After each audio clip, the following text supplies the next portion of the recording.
Right, Donald Trump chasing a tweet manaku anpistundi. I want to thank the United States Secret Service and all of law enforcement for their rapid response on the shooting that just took place in Butler, Pennsylvania. Most importantly, I want to extend my condolences to the family of the person at the rally who was killed, and also to the family of another person that was badly injured. It is incredible that such an act can take place in our country. Nothing is known at this time about the shooter, who is now dead. I was shot with a bullet that pierced the upper part of my right ear. I knew immediately that something was wrong. In that, I heard a whizzing sound, shots, and immediately felt the bullet ripping through my skin. Much bleeding took place, so I realized then what was happening. God bless America అంటూ Trump చేసిన tweet కనిపిస్తుంది. చాలా క్లియర్గా ఇందులో Donald Trump జరిగిన విషయం మొత్తాన్ని కూడా చాలా క్లియర్గా ఎక్స్ప్లెయిన్ చేశారు.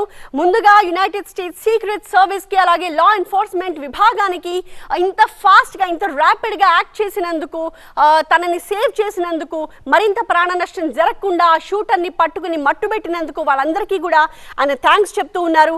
అంతేకాదు, ఒక వ్యక్తి ఎవరైతే తన ర్యాలీని అటెండ్ అవ్వడానికి, తన ప్రసంగం వినడానికి అక్కడికి వచ్చారో ఒక వ్యక్తి చనిపోయారు. ఆ కుటుంబానికి తన ప్రగాఢ సానుభూతి చెప్పారు. అంతేకాదు, మరొక వ్యక్తి తీవ్రంగా గాయపడ్డారు. వీళ్ళిద్దరు కూడా అక్కడికి విచ్చేసిన చాలా మంది లాగానే ట్రంప్ ప్రసంగాన్ని విందామని, ఆయన ర్యాలీని అటెండ్ అవుదామని వచ్చారు. అయితే దురదృష్టవశాత్తు ఆ బుల్లెట్ ఏవైతే అతను ఫైర్ చేశారో అది ట్రంప్ని మిస్ అయినప్పటికీ మరొక వ్యక్తిని హిట్ చేసింది. ఆ వ్యక్తి ప్రాణాలు కోల్పోయారు. ఇంకొక వ్యక్తికి తీవ్రంగా గాయాలయ్యాయి. సో వాళ్ళ కుటుంబాలకి ఆయన ప్రగాఢ సానుభూతి చెప్తూ ఆ గాయపడిన వ్యక్తి త్వరగా కోలుకోవాలని చెప్పి ఆయన కోరుకుంటూ ఉన్నారు. అలాగే అమెరికా ఎవరైతే ఈ సందర్భంలో తన పక్షాన నిలుస్తోందో ఆ ప్రజలందరికీ కూడా ఆయన ధన్యవాదాలు చెప్తూ ఉన్నారు. రైట్, మా ప్రతినిధి సుకుమార్ మరింత సమాచారం అందిస్తారు. సుకుమార్, సో ప్రస్తుతం బట్లర్ మెమోరియల్ హాస్పిటల్లో ట్రంప్కి చికిత్స కొనసాగుతూ ఉంది. రేపు ఆయన మరొక ర్యాలీలో పాల్గొంటారని కూడా అధికారికంగా ఒక ప్రకటన కూడా విడుదలైపోయింది. అయితే ఇవాళ ట్రంప్ని ఎన్ని గంటలకి డిశ్చార్జ్ చేసే అవకాశం ఉంది అని దానికి సంబంధించి ఏమన్నా హాస్పిటల్ వర్గాల నుంచి క్లారిటీ వస్తుందా? దీప్తి, ముఖ్యంగా ఈ జరిగిన సంఘటన ఏదైతే ఉందో చాలా చాలా చాలా అంటే కీలకం. అంటే అంత ఈజీగా తీసుకుని వెంటనే దీని నుంచి ఇన్ఫర్మేషన్ కానీ ఇవన్నీ వచ్చే అవకాశాలు చాలా తక్కువ ఉంటాయి. కాకపోతే మనకు తెలిసిన సమాచారం ప్రకారం ఇవాళ రాత్రి తనని డిశ్చార్జ్ చేస్తారో అని కొన్ని స్పెక్యులేషన్స్ వచ్చినప్పటికి కూడా రేపు ఉదయం వరకు అంటే సెక్యూరిటీ సిస్టమ్ కూడా మొత్తం ఇన్ ప్లేస్ ఉంటే కనుక అదే హాస్పిటల్ని చాలా జాగ్రత్తగా సెక్యూర్డ్ గా ఉంచి రేపు ఉదయం వరకు కూడా అబ్జర్వేషన్ లో పెట్టే పరిస్థితి చాలా క్లియర్ గా ఉంది. కాకపోతే ట్రంప్ క్యాంపెయిన్ సీనియర్ అడ్వైజర్స్ ఎవరైతే క్రిస్ అండ్ సూసీ ఇద్దరు ఉన్నారో వాళ్ళు ఒక స్టేట్మెంట్ రిలీజ్ చేశారు. అంటే మండే, మనకి రేపు నైట్ టైం అవుతుంది ఇండియాలో, అక్కడ మండే రోజు తను అటెండ్ అవ్వాల్సిన, అంటే సండే ఒక రోజు రెస్ట్ తీసుకొని మండే నుండి క్యాంపెయిన్ మొదలవుతుందని చెప్పి, ఎస్పెషలీ నెక్స్ట్ మీటింగ్ ఏదైతే ఉందో మిల్వాకీలో అది చాలా చాలా క్రూషియల్. ఎందుకంటే ఇప్పటి వరకు జరిగిన వాటిల్లో మనకి టాప్ 3-4 క్యాంపెయిన్స్ ఏవైతే రేపు కాదా, ఆదివారం కాదా, సోమవారం ఉంటుందా? మండే అని అనౌన్స్ చేయడం జరిగింది Deepti.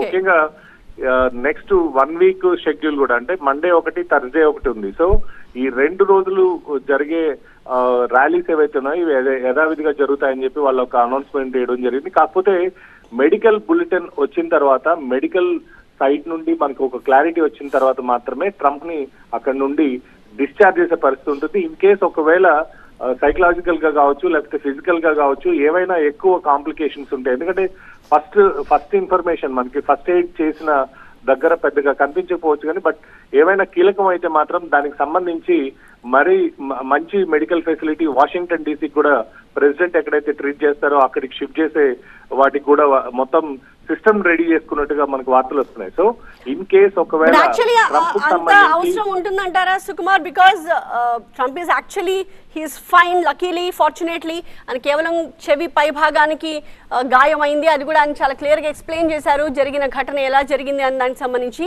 Of course blood loss అయితే ఉంది అని చెప్పి చాలా క్లియర్ గా మనకు అర్థమవుతోంది. కాకపోతే మరొక హాస్పిటల్ కి కూడా షిఫ్ట్ చేయాల్సిన అవసరం ఉంటుందంటారా? దీనికి ఇక్కడ ముఖ్యంగా మనకి అమెరికన్ మెడికల్ సిస్టమ్ చాలా చాలా క్రిటికల్ గా ఉంటుంది. ఎందుకంటే ఏ ఒక్క చిన్న విషయాన్ని కూడా వాళ్ళు నెగ్లెక్ట్ చేసే పరిస్థితి ఉండదు. సో ఎస్పెషలీ సెన్సిటివ్ గా, అంటే ఇయర్ దగ్గర ప్లస్ సౌండ్ ఇవన్నీ కూడా చాలా వరకు ఇంపాక్ట్ క్రియేట్ చేసి ఉంటాయి. బుల్లెట్స్ మనకి కనుక గమనిస్తే మైక్ లో ఉన్న బుల్లెట్ సౌండ్స్ మనకు వినిపిస్తున్నాయంటే చెవికి దగ్గరగా వెళ్ళిన బుల్లెట్ ఎంత సౌండ్ చేసి ఉంటుంది ఇవన్నీ కూడా వాళ్ళు అనలైజ్ చేస్తారు. ప్లస్ ఏజ్ ఫ్యాక్టర్ కూడా, ఒకవైపు మనం ట్రంప్ కు చూస్తే ఏజ్ ఫ్యాక్టర్ కూడా కన్సిడర్ చేయాల్సిన అవసరం ఉంటుంది. సో ఈ పారామీటర్స్ అన్ని పెట్టుకొని అంటిల్ అన్లెస్ ఒక మెడికల్ బులెటిన్ రిలీజ్ చేసి he is free to go, he is okay to get discharge అని వాళ్ళు అనౌన్స్ చేసేంత వరకు కూడా ఇది సస్పెన్స్ అనే చెప్పాలి. ఎందుకంటే అంత ఈజీగా ట్రంప్ నిర్ణయం మీద నేను వెళ్ళిపోతానని చెప్తే డిశ్చార్జ్ చేసే పరిస్థితి ఉండదు. కాబట్టి నాకు తెలిసినంత వరకు ఈ రోజు నైట్ తనని డిశ్చార్జ్ చేసే అవకాశాలు ఆల్మోస్ట్ జీరో అని అనుకోవాలి. ఎందుకంటే ఆ పర్టికులర్ ప్లేస్ నుండి, అంటే ఎవరైతే ఇప్పుడు షూట్ చేశారో ఒక పర్సనా లేకపోతే ఒక వ్యవస్థ ఏంటి, ఇవన్నీ మొత్తం క్లియర్ కట్ ఇన్ఫర్మేషన్ వచ్చేంత వరకు కూడా తన చుట్టూ ఉన్న సెక్యూరిటీ చాలా చాలా అలర్ట్ గా ఉంటుంది. ప్లస్ హై సెక్యూరిటీ జోన్ లోకి తీసుకెళ్తారు. సో ఈ హై సెక్యూరిటీ జోన్ లోకి తీసుకెళ్లి మళ్ళీ నార్మల్ తీసుకురావాలి అంటే ఖచ్చితంగా 12 to 24 అవర్స్ అయితే పడుతుంది. సో ఈ సమయంలో మెడికల్ బులెటిన్ ఆధారం చేసుకుని మాత్రమే ట్రంప్ బయటకు వెళ్ళడానికి కానీ, ఏదైతే వాళ్ళు ఆల్రెడీ ఒక స్టేట్మెంట్ ఇచ్చారు. ఎందుకంటే అక్కడ ఎవరు డిస్కరేజ్ అవ్వకూడదు, మండే రోజు ర్యాలీ ఉండదేమో అనే పరిస్థితి ఉండకూడదు అని చెప్పి ముందుగా ప్లానింగ్ కోసం వాళ్ళు అనౌన్స్ చేసినట్టుగా పార్టీ పరంగా మనం చూడాలి. బట్ మెడికల్ బులెటిన్ వచ్చేంత వరకు మాత్రం ఖచ్చితంగా ట్రంప్ మండే రోజు జరగబోయే ఈ ర్యాలీలో పాల్గొంటారా లేదా మిల్వాకీలో అనేది ఒక సస్పెన్స్ కింద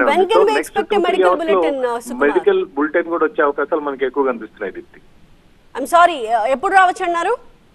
నెక్స్ట్ 2-3 అవర్స్ లో మనకి మెడికల్ బులెటిన్ కూడా వచ్చే ఛాన్సెస్ ఉంటాయి. అంటే సైకలాజికల్ కావచ్చు. యా, నెక్స్ట్ 2-3 అవర్స్ లో మనకు తెలిసే అవకాశం ఉంటుంది.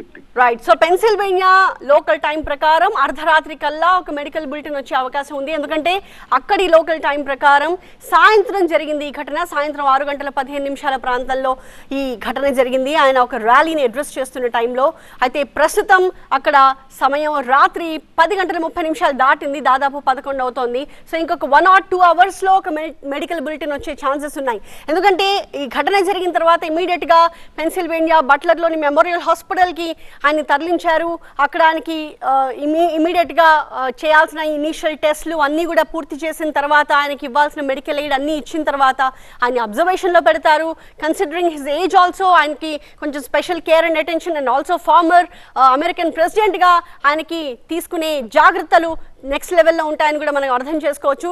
ఈ క్రమంలో ఇవాళ రాత్రంతా కూడా ఆయన హాస్పిటల్లోనే ఉండే అవకాశాలు ఉన్నాయని చెప్పి మా టీం రిపోర్ట్ చేస్తోంది. రేపు ఉదయం ఆయన్ని డిశ్చార్జ్ చేసే అవకాశాలు ఉంటాయి. అది కూడా అంతా ఫైన్ అని చెప్పి అక్కడ మెడికల్ టీం భావిస్తే. And on the other hand FBI తో పాటుగా సీక్రెట్ సర్వీస్ కలిసి దీన్ని ఇన్వెస్టిగేట్ చేయాలి అని భావిస్తున్నట్టుగా మనకు తెలుస్తుంది. అంతేకాదు దీనికి సంబంధించి, ఘటనకు సంబంధించి ఎలాంటి ఇన్ఫర్మేషన్ ఉన్నా, ఎలాంటి టిప్ ఇవ్వాలనుకున్న ఇన్వెస్టిగేషన్కి సహకరించే విధంగా ఫలానా నెంబర్కి కాల్ చేయండి అంటూ FBI ఒక నంబర్ని కూడా అందిస్తూ ఉంది. సో ఎవరికైనా దీనికి సంబంధించి, అటాక్ సంబంధించి, ఎందుకంటే ఇది కేవలం ఒక వ్యక్తి పర్సనల్ గ్రడ్జ్తో వైరంతో చేసిన అటాకా లేక దీని మనకి ఏమన్నా కాన్స్పిరసీ ఉందా అన్నది కూడా తెలియాల్సిన అవసరం ఉంది. కాబట్టి ఆ ఇన్వెస్టిగేషన్ స్పీడప్ చేయడానికి వాళ్ళు ప్రయత్నిస్తూ ఉన్నారు. ఆన్ ది అదర్ హ్యాండ్ భారత ప్రధాని నరేంద్ర మోదీ చేసిన ట్వీట్ మనకు కనిపిస్తోంది. Deeply concerned by the attack on my friend former President Donald Trump, strongly condemned the incident. Violence has no place in politics and democracies.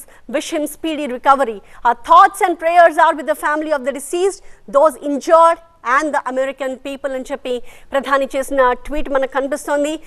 తన స్నేహితుడు మాజీ అమెరికా అధ్యక్షుడు డొనాల్డ్ ట్రంప్ మీద జరిగిన ఈ దాడిని తీవ్రంగా ఖండిస్తున్నాము.